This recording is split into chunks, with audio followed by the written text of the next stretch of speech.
You can do that before you take the drain plug loose. Okay, good.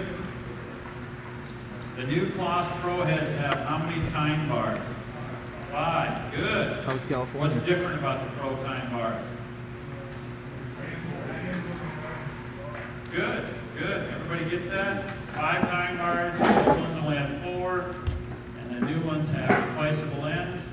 And I'm impressed because we've got a guy that's even mowing a grass and ever run a grass, so he got that. That's good. How often do you clean the crankcase ventilation? Who wrote 500 hours on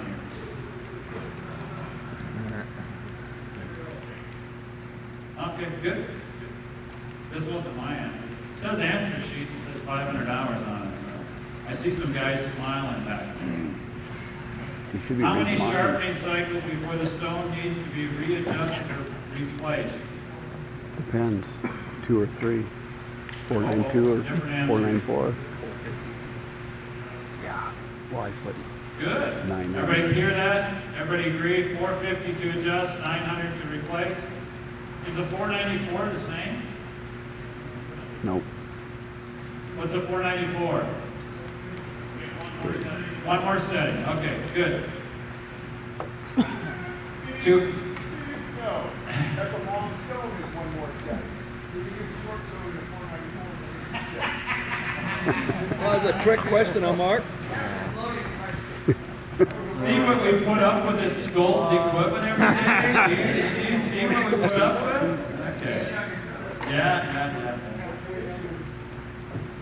To operate your machine with the corn head on, which side of the up-down button should you use to raise and lower the head? Right side. Good. What characteristic of the RU450 Kloss 6-row corn head makes it pick up down corn so well? Hooked points, hooked fingers, good. What do the other corn heads have? Straight points, neutral points, good. All Kloss harvesters use the same accelerator values. Another trick question. Jim Olbanell answered true. I was sorely disappointed. Then you know what he did? Well, then Mark didn't explain that very well. He threw Mark under the bus. He wanted to review the tape. Okay. Last one. The auto bearing for the spout rotation worm gear is on the auto lube system. False. I didn't know that answer because I missed that part of the presentation last time. Okay, good. I would like to, before we get too far, have the guys come up here that did the presentation, did the workstation. Would you come up here? What? Where you gonna go to? Get up there.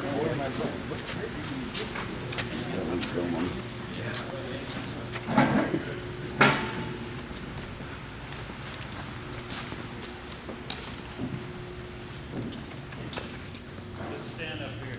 Just stand up. Yeah, I think you make that. One more step. Above my height. We all better hold you up. Unless you had more to drink than you should have already.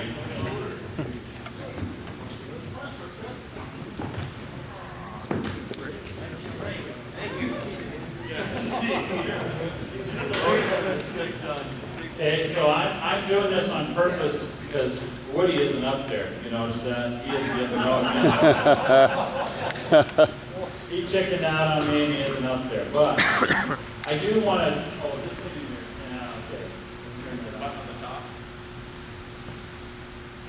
Does it go off?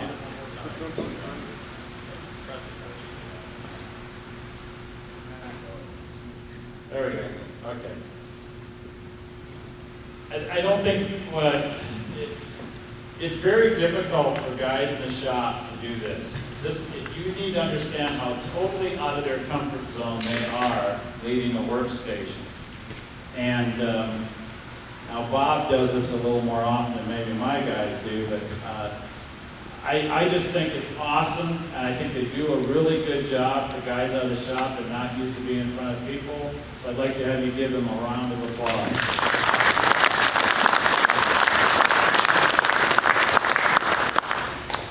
Did anyone you want to make any more speeches? You've been talking all day. You're good. Dwayne, I'd just like to thank school department for putting on this great show. In quite a ways, but it's always worth it every year. It's one of the best teaching schools that I go to, so you guys should appreciate that. All right. Well, thank you, guys. I didn't have plaques made up for you or anything, so I just, this is the next best thing. Did you get a picture of that? Okay, good. Nothing to stick on the wall. Can you go back? I didn't. Go back up there? Yeah. Really? Did we get the driving course figured out? Yeah. We did? And it's working? Tested it, it's all laid out. Okay. You want it tested? Now, there's no way that's everybody's planning on coming back tomorrow morning? Yes? You may not be coming back tomorrow morning? You need to drive that thing before you leave, okay? And that, we got plenty of time tonight. It'll work in the dark, right? No? What's that? We better do it pretty soon. It doesn't like shadows from lights. If you got your surveys done, or if you're working on them, it'd be great. You can hand them in. We did the different thing we did. We got a few minutes here that I'd like to go over some workstation things while we're all sitting here and can talk about some things.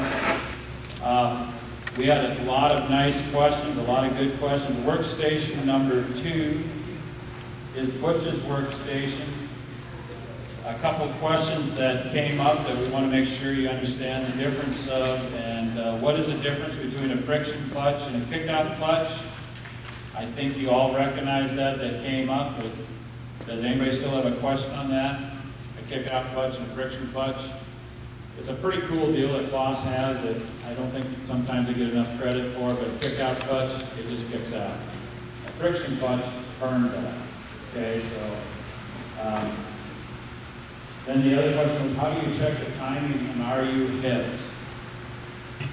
That came up, and hopefully that got answered. That was the little stick demonstration where the stick pinched in the wheel. And we actually had a couple groups come through later that asked good questions about, they still had buildup behind on the RU450 underneath the auger. Come to realize that probably one thing we missed a little bit on that is them star wheels, them kick-out wheels that are kicking the corn out in the middle do get worn really quick and get really sharp. We probably didn't address all that with all the groups. So if you're having some buildup issues there, most likely that star wheel is too sharp and it needs to be replaced, and the edges need to be square. That will help clean that up. Plus, very important to keep the cleaners aggressive underneath the head. And then how often should you grease the PDO shafts underneath the corn head? And what was the answer most of the time today? Once a year. Good. At least once a year, if not more often. When do most of them get greased? Never. Okay. All right, that was workstation number 2. Workstation number 1 was the shear one, the kernel processor one. One question was, can the Lubrimist system be retrofitted to the 492? And I don't honestly know. It can be, okay? How often do the bearings need to be replaced? Yearly. And ironically, when we went through this station last night, our employees, we probably were more new to that part of it than you guys were, because we have not had much issue with ever replacing the bearings on the kernel processors on the shear. We've done some, but not very many at all. How hot can the bearings get before they are damaged? Over 250. And the new one, the threadless ones have monitors on them, right? Okay. I think in our demo unit, I don't know if I even saw one in the 200s. I think it was always 190, 180. Any of you guys that ran our demo unit, did you notice the temperatures on that? Right in that range is about, What's that, right in that range? 190 was the highest I ever saw. Okay. Does anybody else have temperature monitors in their choppers? What temperatures are you seeing? Oh, really? Okay. Good. Okay. All right. How expensive are the special tools and where can I get them? Well, you can't get them at our place because we don't even have some of them, as you probably noticed. We realized that last night. Bob says, do you have that special tool? Nope, we don't have it. So we need to order them too, so we're short of few. So, how expensive are they, the special tools? Well worth the money. Well worth the money, okay. He's been in sales long enough to know that answer. Okay. Do shredlage rolls wear faster than normal rolls? What do you think? Yeah. Definitely. And I think there should be no bones about that. They're going to wear faster. And you should expect to replace them. I'm going to guess, because I want to be very blunt about this shredlage. I want to make sure there's no misconceptions about shredlage. But I'm assuming the rolls may have about half the life, maybe a little bit more. To promise anything more than that would be kind of foolish. What would you say, Bob? I would say close to 3/4. 3/4? Okay. That's going to get better. Okay. See, that's a salesman in him coming out. You know. Because the end product you're trying to get, which we're going to cover tomorrow, is more important than the life of the rolls. So we're really talking about something way different than the equipment. And then, how do you tell if the rolls are shot on any KP rolls? You guys know how to tell if the rolls are shot? Is it when it starts plugging? No. When are they shot? Not sharp, okay, that's product, okay? When you see sample, there's two ways. But this is one thing we haven't talked about much. I didn't promote it much last year, but I don't think guys take samples enough. I take samples when I'm in the field, and sometimes I'm embarrassed. I just, I better probably tell him he needs to tighten them up a little bit. But you gotta take samples, and you gotta look for, if you take a hand sample, and that's not very scientific, I usually just grab a hand sample. I don't even have to get up in the truck because you can usually find corn that's spilled. You just pull up in the field, and that's a good sample. Just take it. If you find a kernel or two in that one hand, to me, that's too many kernels not cracked. Now, I've actually come into fields and found 5. When the New Holland was running around here trying to promote their stuff, it was bad. I finally stopped the salesman and says, "Are you aware of what you're doing? You're not even touching this stuff." Well, he didn't even know. He goes, "Really, is that bad?" I go, "That's not good." I showed him right in the back of my book. So you need to take samples. You need to look. And it's Bob. I want to say one thing about samples. Make sure the processor is full of feed when you take a sample. So just start with the field, you roll on the ground. That's probably not a good sample. It should be when the processor is full. That will process better. So, Did you hear his comment?